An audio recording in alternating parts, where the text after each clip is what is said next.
भाई पिछले कुछ समय से उड़ीसा का नंदराज पर्वत जो है वो काफी ज्यादा न्यूज में है। वजह पहली बात तो ये कि ये काफी ज्यादा रिलीजियस इंपॉर्टेंस रखने वाला पहाड़ है। दूसरी बात ये कि गवर्नमेंट इसे एक्वायर करना चाहती है, जिसके विरोध में काफी सारे ट्राइबल्स उतर आए हैं। अब ये कोई पहला मौका नहीं है कि जब ट्राइबल्स एंड गवर्नमेंट जो है आमने सामने हो। पहले भी ऐसे कई सारे मौके हमें देखने को मिले हैं जहां पर गवर्नमेंट या सरकार जो है वो भूमि अधिग्रहण करना चाहती है जंगलों में, और जो ट्राइबल्स हैं उनके अगेंस्ट सड़कों पर आ जाते हैं। ऐसे में आज की अपनी इस वीडियो में हम देखेंगे कि कौन से ऐसे रेलेवेंट कानून हैं जो पहली बात तो कि जो ट्राइबल्स हैं उन्हें भूमि का अधिकार देते हैं जंगलों में, और दूसरी बात ये कि जो गवर्नमेंट को अलाउ करते हैं लैंड एक्वायर करने के लिए। आज की हमारी जो वीडियो होगी कोई एक अधिकार को या एक कानून को लेकर नहीं होगी, मल्टीपल लॉज हम यहाँ पर आज कवर करेंगे, थोड़े थोड़े एस्पेक्ट उनमें से यहाँ पर देखेंगे। So welcome to study IQ, my name is Chand Kuba and let's begin with the video. देखिए, अगर हम बात करें बैकग्राउंड की तो हम सब जानते हैं कि जब ब्रिटिशर्स भारत में आए तो उन्होंने हमारे फॉरेस्ट रिसोर्सेज को यहाँ पर एक्सप्लॉइट करना शुरू किया। पहली बात तो ये कि उन्हें यहाँ पर रेलवे की लाइन बिछाने के लिए यहाँ पर जो लकड़ी चाहिए थी उन्होंने भारत के फॉरेस्ट से या भारत के जंगलों से वो लेनी शुरू की, कटाई शुरू की जंगलों की। दूसरी बात यह कि उन्होंने अपना जो लैंड रेवेन्यू सिस्टम है, जैसे कि जमींदारी लैंड रेवेन्यू सिस्टम हो गया, वो भी इन जंगलों तक पहुंचाया। तो क्या हुआ, जो जंगल के रहने वाले आदिवासी थे वो अपना मालिकाना हक या वो अपने ट्रेडिशनल राइट्स खो देते हैं, और बाहर के लोग जो हैं वो जंगलों के मालिक बन के बैठ गए। ऐसे में ये जो कंडीशन है इसको सपोर्ट करते थे भारत के जो तीन मुख्य यहाँ पर फॉरेस्ट लॉज जो ब्रिटिशर्स के द्वारा लेकर आए गए, जैसे इंडियन फॉरेस्ट एक्ट 1865, 94 एंड 1927। ये तीन जो ब्रिटिश के द्वारा कानून लाए गए थे वो भी ब्रिटिशर्स के ही सपोर्ट में लाए गए कानून थे। स्थिति यूं ही बनी रहती है, ट्राइबल्स को उनके अधिकार नहीं मिलते हैं, और ये पोस्ट इंडिपेंडेंस में भी कोई ज्यादा सुधार हमें यहाँ पर नहीं देखने को मिलता है, यानी कि वो अपने ही घर में बेबस और बेघर हो गए। अब बात करें 2006 की तो ये एक ऐसा मौका था जब पहली बार यहाँ पर जो ट्राइबल्स हैं उनके अधिकारों को यहाँ पर मान्यता दी गई। एक कॉम्प्रिहेंसिव कानून लाने की कोशिश की गई जिसे फॉरेस्ट राइट एक्ट 2006 कहा जाता है। इसका एक्चुअल नेम क्या है? The scheduled tribes and other traditional forest dwellers recognition of forest rights 2006। अब देखिए, दो यहाँ पर कम्युनिटीज का नाम लिया गया। पहली बात तो ये शेड्यूल्ड ट्राइब्स, दूसरा है ट्रेडिशनल फॉरेस्ट ड्वेलर्स, यानी कि इन दो कम्युनिटीज के जो जंगल के अधिकार हैं उनको रिकॉग्निशन प्रोवाइड करता है ये कानून। इसका जो मुख्य एम है वो भी हम देख लेते हैं। An act to recognise and give the forest rights and the occupation in forest land in forest dwelling scheduled tribes and other traditional forest dwellers, यानी कि इन दो जो कम्युनिटीज हैं उनको यहाँ पर फॉरेस्ट राइट्स यहाँ पर प्रोवाइड किए गए इस कानून के द्वारा। यहाँ पर यह भी एक्सप्लेन कर दिया गया कि भाई शेड्यूल्ड ट्राइब्स कौन सी होंगी, फॉरेस्ट ड्वेलिंग शेड्यूल्ड ट्राइब्स कौन सी होंगी। तो बेसिकली बताया गया कि जो प्राइमरीली जंगल में रहती हैं और वहां के जो प्रोडक्ट हैं या फॉरेस्ट के ऊपर अपनी जीविका चलाने के लिए निर्भर करती हैं, ये हो गई शेड्यूल्ड ट्राइब्स। दूसरा है ट्रेडिशनल फॉरेस्ट ड्वेलर्स। बेसिकली ये वो कम्युनिटी है या वो ग्रुप ऑफ पीपल है जो जंगल में तो रहता है, जंगल के प्रोडक्ट्स के ऊपर अपनी जीविका चलाने के लिए निर्भर भी है, लेकिन जिनको शेड्यूल्ड ट्राइब्स की कैटेगरी में नहीं रखा गया है। बेसिकली ऐसे ग्रुप जो जंगल में रहते हो पिछली 3 जनरेशन से, लेकिन शेड्यूल्ड ट्राइब की कैटेगरी में ना हो, जंगल में रहते हो और वहां के प्रोडक्ट्स के ऊपर अपनी जीविका चलाने के लिए निर्भर हो। तो ऐसे दो कम्युनिटीज हैं जिनके अधिकारों को यहां पर सरकार की तरफ से या इस एक्ट में मान्यता दी गई। याद रखें कि ब्रिटिशर्स के द्वारा इन अधिकारों को छीन लिया गया था, 2006 में इस एक्ट के द्वारा मान्यता दी गई। अब दूसरी बात यह कि सेक्शन 3 में यहां पर अधिकारों की बात की गई है। सभी अधिकारों की मैं बात नहीं करूंगा, दो मुख्य अधिकारों की यहां पर मैं बात करूंगा। पहला अधिकार क्या था? पहला यह था कि इन दोनों ग्रुप्स को यानी कि शेड्यूल्ड ट्राइब्स को and other forest dwelling communities को यहां पर जमीन के ऊपर मालिकाना हक दिया गया। So right to hold and live in the forest land, यानी कि एक यहां पर 4 हेक्टेयर तक की यहां पर लिमिट बांध दी गई कि एक फैमिली को यहां पर इतनी जमीन दी जा सकती है, उसके ऊपर मालिकाना हक यहां पर रिकॉग्नाइज किया गया एंड यहां पर उसको इस्तेमाल करने का भी अधिकार इनको दिया गया। दूसरी बात यह कि जो फॉरेस्ट के जो प्रोडक्ट्स होते हैं जैसे शहद हो गया, तेंदुपत्ता हो गया, सो उन माइनर फॉरेस्ट प्रोडक्ट्स के ऊपर भी इनको अधिकार दिया गया। इन दोनों ग्रुप्स को कहा गया कि आप माइनर फॉरेस्ट प्रोडक्ट्स जो होते हैं, जैसे शहद वगैरह मैंने आपको कहा, इनको आप कलेक्ट कर सकते हैं, इनको इस्तेमाल कर सकते हैं खुद के लिए, या फिर इन्हें आप मार्केट में बेच सकते हैं। सो ये दो मुख्य अधिकार हैं जो इन लोगों को यहां पर इस एक्ट के द्वारा दिया गया। साथ ही में गवर्नमेंट ने यहां पर कुछ कंडीशन भी लगा दी कि भाई हालांकि हम आपको यहां पर अधिकार दे रहे हैं इस जमीन के ऊपर, बट अगर कभी सरकार को कोई ऐसा पर्पस फुलफिल करना हुआ, जैसे स्कूल बनाना हुआ, हॉस्पिटल बनाना हुआ, डिस्पेंसरी बनानी हुई, आंगनवाड़ी केंद्र बनाना हुआ, या फिर कोई वाटर से रिलेटेड इरिगेशन प्रोजेक्ट लेकर आना हुआ, तो इन दैट केस आपको आपकी जो जमीन है उसे यहां पर डाइवर्ट किया जा सकता है फॉर दीज पर्पसेस। जो फॉरेस्ट लैंड है उसे यहां पर सरकार के द्वारा यूज किया जा सकता है, एंड पेड़ों की भी जो कटाई है वो की जा सकती है। साथ ही में सेक्शन 5 में इन लोगों के ऊपर यहां पर एक जिम्मेवारी भी डाली गई। सरकार ने या इस एक्ट ने कहा कि भाई हम आपको मालिकाना हक यहां पर रिकॉग्निशन दे रहे हैं आपको मालिकाना हक, लेकिन जिम्मेवारी भी दे रहे हैं साथ में। क्या जिम्मेवारी है? कहता है जी आपने फॉरेस्ट की जो वाइल्ड लाइफ है उसे प्रोटेक्ट करना है। सो बेसिकली इस एक्ट में उनको यहां पर कैसे इंपावर किया गया या क्या जिम्मेवारी दी गई? To protect the wildlife, forest and biodiversity. साथ ही में जो फॉरेस्ट के जो वाटर रिसोर्सेज हैं उन्हें भी प्रोटेक्ट करने की रिस्पॉन्सिबिलिटी दी। सो बेसिकली एक कॉम्प्रिहेंसिव कानून है जिसमें आदिवासियों को मालिक भी बनाया गया जमीन का, उनको यहां पर जिम्मेवारी भी दी गई। उनके भले के लिए अगर कोई प्रोजेक्ट लाया जा रहा है या फिर एक जनरल पब्लिक इंपॉर्टेंस का कोई प्रोजेक्ट लाया जा रहा है तो वो भी सरकार ने रख दिया कि भाई हम एक्वायर कर सकते हैं उसके लिए जमीन। अब दूसरी बात करते हैं दूसरे ऐसे कानून की जो कि मुख्य रूप से लाया ही इसलिए गया था कि भाई जो लैंड है उसे एक्वायर किया जा सके। केवल फॉरेस्ट लैंड नहीं, पूरे भारत में कहीं पर भी फॉरेस्ट या नॉन फॉरेस्ट लैंड को एक्वायर करने के लिए 2013 में एक कॉम्प्रिहेंसिव कानून लेकर आया गया। इससे पहले क्या था देखते हैं। इसको कहा जाता है लैंड एक्विजिशन एक्ट। सो ये जो लैंड एक्विजिशन एक्ट 2013 का है, इससे पहले बेसिकली 1894 का लैंड एक्विजिशन एक्ट हुआ करता था। ये जो 2013 का लैंड एक्विजिशन एक्ट है जिसका नाम क्या है, right to fair compensation and transparency in land acquisition, rehabilitation and resettlement act of 2013। इससे पहले क्या था? इससे पहले लैंड एक्विजिशन एक्ट ऑफ 1894 हुआ करता था। अब वो जो 1894 ब्रिटिशर्स के टाइम का लैंड एक्विजिशन एक्ट था, आप समझ सकते हो ब्रिटिशर्स का था, तो वो क्या था? Basically it was biased in the favour of Britishers only. वो ब्रिटिशर्स के या सरकार के फेवर में बायस्ड था। सरकार को ज्यादा डिस्क्रिशनरी पावर दी हुई थी। सरकार कभी किसी से पूछती नहीं थी, आकर सीधा लैंड एक्वायर कर लेती थी। आपको कैसा लगेगा अगर कोई आए और आपसे बिना पूछे, सरकार आए आपसे बिना पूछे आपकी जमीन अधिग्रहण कर ले? कैसा होगा? सो बेसिकली वो जो था वो वैसा ही कुछ कानून था जहां पर फेयर कंपनसेशन तक नहीं मिलती थी। बहुत ज्यादा शिकायतें हुई, बहुत ज्यादा यहां पे प्रोटेस्ट हुए। अल्टीमेटली 2013 में पूरे भारत के लिए एक लैंड एक्विजिशन एक्ट आया जहां पर ना केवल यहां पर लैंड एक्विजिशन होगी बल्कि कंसल्टेशन भी होगी। यहां पर आप देखिए इसका प्रियम्बल बहुत ही शानदार तरीके से बताता है कि भाई लैंड एक्विजिशन होनी, क्योंकि देखिए भाई अगर हम भारत को डेवलप करना चाहते हैं तो लैंड एक्विजिशन तो होगी ही, लेकिन यहां पर स्पष्ट कर दिया गया कि इन कंसल्टेशन विद ग्राम सभा, यानी कि ग्राम सभा की यहां पर राय ली जाएगी। फिर क्या कहता है? a participative, informative या informed और transparent process for land acquisition.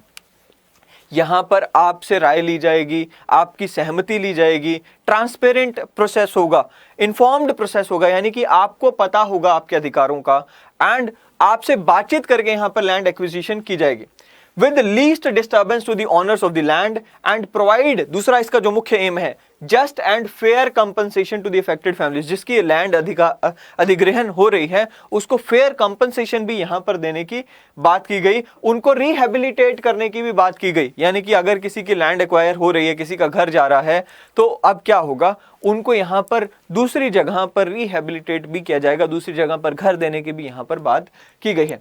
Features की अगर हम बात करें तो सबसे पहला इसका जो फीचर है वो ये कि यहां पर अगर सरकार पब्लिक पर्पस के लिए लैंड एक्वायर कर रही है तो वहां पर प्राइवेट कंपनीज का जहां पर भी रोल आ जाएगा, यहां पर कंसेंट की रिक्वायरमेंट होगी ग्राम सभा के।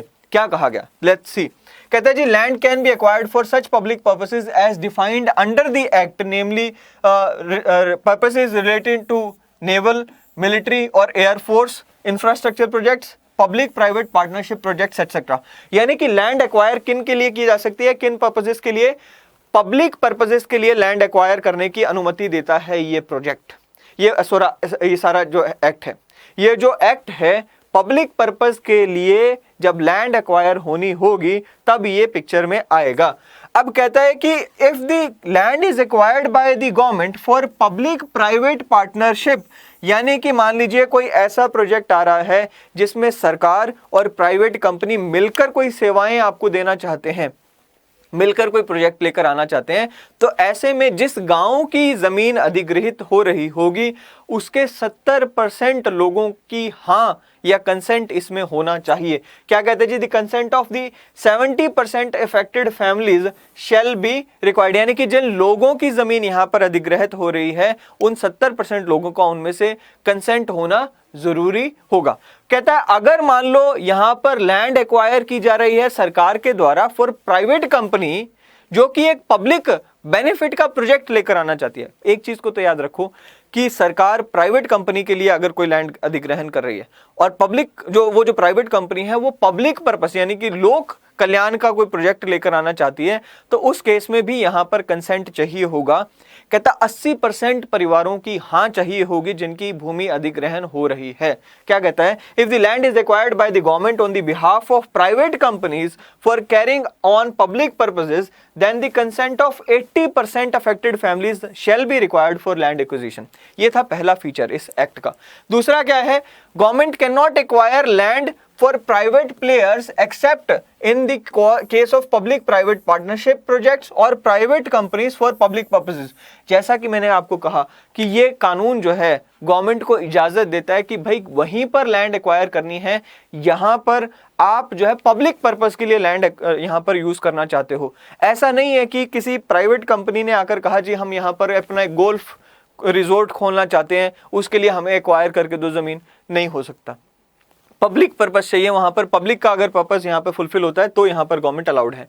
कहता है जी अगर मान लो प्राइवेट पर प्लेयर है, कोई प्राइवेट कंपनी खुद से आकर जो लोगों से बातचीत करके उनकी लैंड एक्वायर करे, तब भी यहां पर इस एक्ट का जो रिहेबिलिटेशन वाला पार्ट है वो लागू होगा। क्या कहता है, if the private player acquire the land for the purpose through private negotiation, खुद से आगे बात कर रही है आपसे, over the limit as may be notified by the appropriate government to the provisions for rehabilitation and resettlement will become applicable. यानी कि अगर गवर्नमेंट प्राइवेट कंपनी आपसे आकर बहुत ज्यादा बड़ी पीस ऑफ लैंड एक्वायर कर रही है, तो ऐसे में यहां पर रिहेबिलिटेशन की जो पॉलिसी है इस एक्ट की, यानी कि आपने मान लो 100 एकड़ जमीन यहां पर या 200 या 500 एकड़ जमीन यहां पर अधिग्रहण करी, अब जिन लोगों को आपने डिस्प्लेस किया या प्राइवेट कंपनी ने डिस्प्लेस किया, उनको रिहेबिलिटेट करने की जिम्मेवारी भी उसी कंपनी को सौंपी गई है।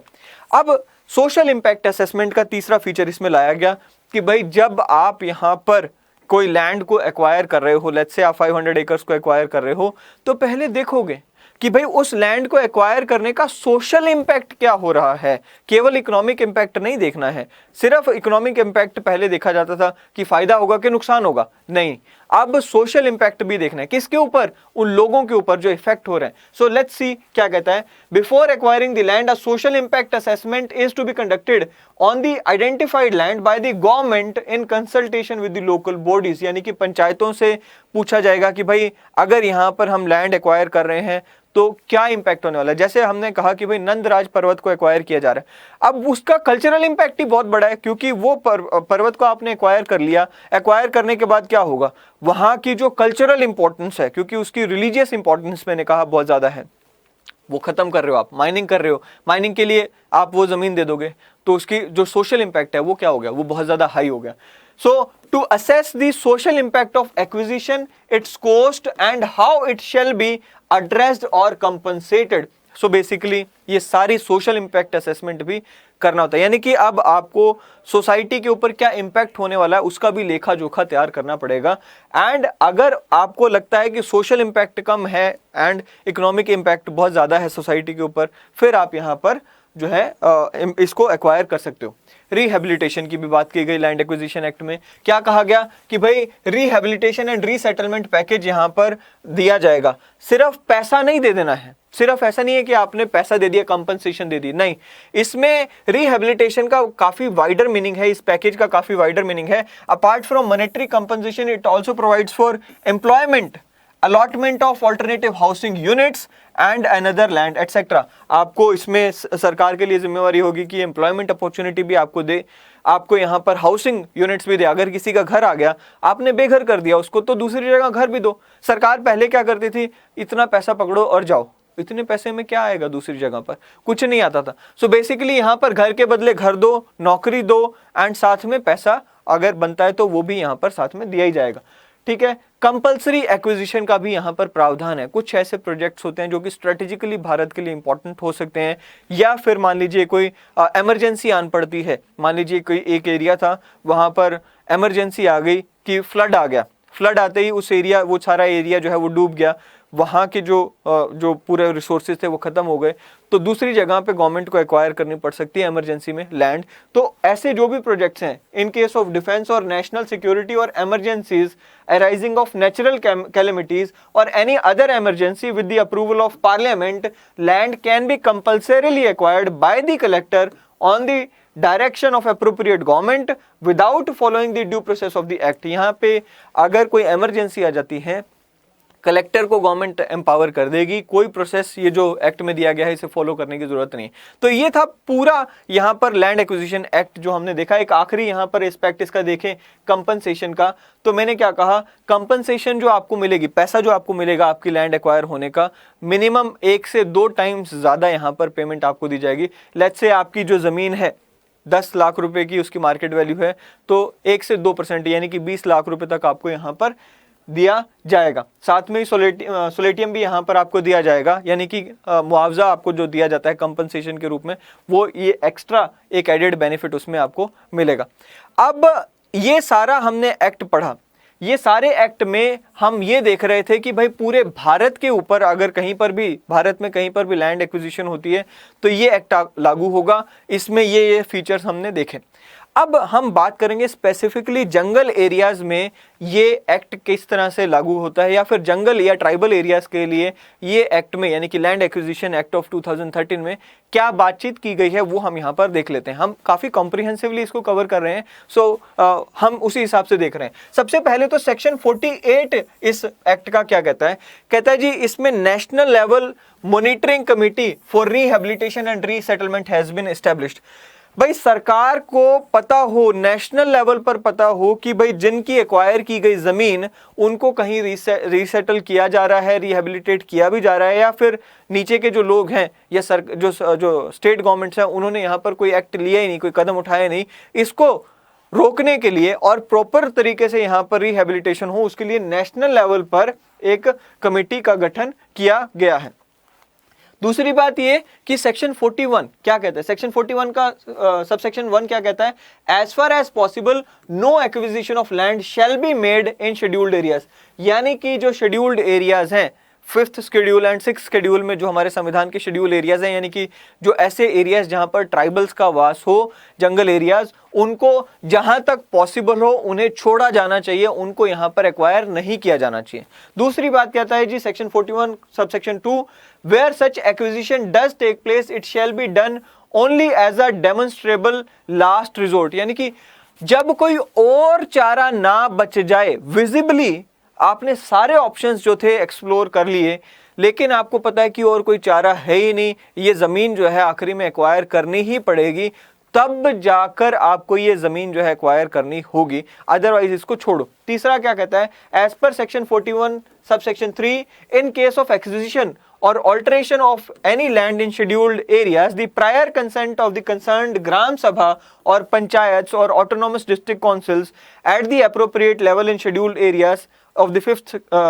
schedule of the constitution shall be obtained in all the cases of land acquisition in such area including in case of emergency। अब देखिए भाई, आप स्पष्ट कर रहे हो कि भाई अगर आप ट्राइबल एरियाज में ज़मीन एक्वायर कर भी रहे हो, कर लो, कोई दिक्कत नहीं, ठीक है, लेकिन ग्राम सभा या फिर पंचायत या फिर जो भी वहाँ की रिप्रेजेंटेटिव बॉडी है, आम जनता की जो बॉडी है, जो कि संविधान के द्वारा जिसको मान्यता प्राप्त है, ऐसी बॉडी से आप कंसल्टेशन करके ही वो जो ज़मीन है अधिग्रहण करोगे। प्रॉब्लम पता है क्या आ रही है? प्रॉब्लम ये आ रही है कि सरकार यहाँ पर ये प्रोसेस तो दिखा देती है फॉलो किया हुआ, लेकिन जो नीचे के लोग हैं, जो नीचे के ऑफिशियल्स हैं, वो क्या कर रहे हैं? वो मिली भगत का यहाँ पर काम चल रहा है। कैसे? आरोप जो लग रहे हैं, मैं ये नहीं कह रहा कि 100% हो ही रहा है, अब आरोप ये लग रहा है कि भाई वो ऑफिशियल्स क्या हैं, झूठे यहाँ पे ग्राम सभा के जो कंसेंट फॉर्म्स हैं वो दिखा देते हैं। ग्राम सभा कभी हुई नहीं इकट्ठी, पंचायत कभी इकट्ठी हुई नहीं, लेकिन ऑफिशियल्स ने दिखा दिया कि पंचायत की तरफ से कंसेंट मिल गया। सो बेसिकली ये प्रॉब्लम बहुत बड़ी लेवल पर चल रही है। अच्छा, ये 2 एक्ट की हमने बात की, तीसरा एक्ट एक और है, that is panchayat extension of to schedule act 1996, PESA act है। अब इसमें भी क्या कहा गया है, इसमें भी स्पष्ट किया, ये तीसरे एक्ट की हम बात कर रहे हैं जो कि जो पंचायती राज को शेड्यूल्ड एरियाज में एक्सटेंड करता हुआ एक्ट है। इसमें भी स्पष्ट रूप से कहा गया है कि भाई अगर आपने ट्राइबल एरियाज की जमीन अधिग्रहण करनी है, उनसे कंसल्टेशन करके करो। ग्राम सभा और the panchayat at the appropriate shall be consulted before making the acquisition of land in scheduled area. So basically इसमें भी ये कहा गया है, एक सेफगार्ड है। एंड हमारे संविधान के 5वें शेड्यूल में भी ये कहा गया है that if the governor of the state which has scheduled area is empowered to prohibit or restrict the transfer of land from tribals and regulate the allotment of the land to members of the scheduled tribe in such area। Basically जो governor है उसको भी यहाँ पर empower किया गया है कि वो अगर चाहें तो किसी एरिया जहाँ पर ट्राइबल शेड्यूल्ड एरियाज आ जाते हैं, उनमें जो ट्राइबल्स की लैंड है उनको एक्वायर करने पर प्रतिबंध लगा सकते हैं। सो ये 4 हमने यहाँ पर बेसिकली कानूनी बातें यहाँ पर देख ली अब तक। 5वें कानून की अगर हम बात करें तो है जी scheduled caste and scheduled tribe prevention of atrocities act 1989। SC/ST prevention of atrocities act 1989 में भी स्पष्ट किया गया है कि भाई ये एक ऑफेंस होगा अगर आप एक ट्राइबल की ज़मीन या एक शेड्यूल्ड कास्ट की जो ज़मीन है वो आप यहाँ पर फोर्सफुली धक्के से उनके कंसेंट के बिना एक्वायर करते हो। सो बेसिकली वहाँ पर भी ये इसको एक ऑफेंस या अपराध बनाया गया है। ये सारे कानून डील कर रहे थे लेडीज एंड जेंटलमैन जो शेड्यूल्ड ट्राइब्स हैं उनकी लैंड एक्विजिशन से लेकर। अब जो बात हमने शुरू की थी कि उड़ीसा का यहाँ पर जो केस देखा था जहाँ पर नंदराज पर्वत की हमने बात की थी, वहाँ पर भी जो बात जो पेंच चढ़ा हुआ है वो यही है कि भाई वहाँ के जो ट्राइबल्स हैं वो ये आरोप लगा रहे हैं कि कंसेंट का जो प्रोसेस था it was not duly taken care of, यानी कि जो कंसेंट था ग्राम सभा का वो यहाँ पर फिक्टिशियस कंसेंट है, कोई ऐसा कंसेंट यहाँ पर ग्राम सभा के द्वारा नहीं दिया गया है। ऐसे में ये पूरा मामला जो है यहाँ पर आगे हम इसकी डेवलपमेंट्स देखते रहेंगे, बट ये जो आपको लॉज हैं इसके बारे में जानकारी हो तो अच्छा है, आपके एग्जाम्स में भी पूछा जाता है यूपीएससी जुडिशरी वगैरह में। सो नेक्स्ट वीडियो में फिर एक बार मिलेंगे। Till then thank you and have a great day ahead.